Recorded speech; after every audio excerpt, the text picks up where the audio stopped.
kabla hujazaliwa I knew you. nalikujua, And I appointed you. na nikakuchagua. Amen. Amen. Asante, asante.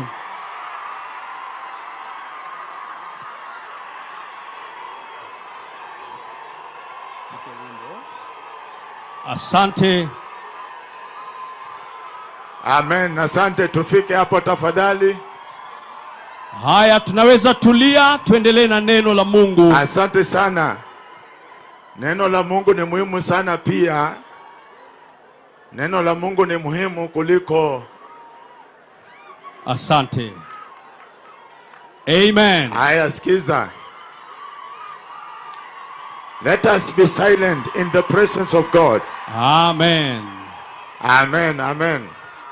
Haya, tunaweza keti, tuendelee kusikia neno la Mungu. Amen. Amen. This is what I was saying. Basi ni hii ambayo nilikuwa nasema. Amen. Amina. Let us be silent in the presence of God. Haya, tuwe watulivu uweponi mwa Mwenyezi Mungu. I want to recognize the presence of our former president, Honorable Uhuru Kenyatta. You're welcome. God bless you for your coming. Natambua uwepo wa aliyekuwa rais wa taifa hili, Uhuru Kenyatta. Karibu Amen. sana katika ibada hii. Amen. Amen. Asante. Amen. We really treasure, we love you. Bado tunakuthamini na asante kufika maeneo haya. Let us continue with the word of God. Basi tuendelee na neno la Mungu. Amen. Amen. Asante. Amen.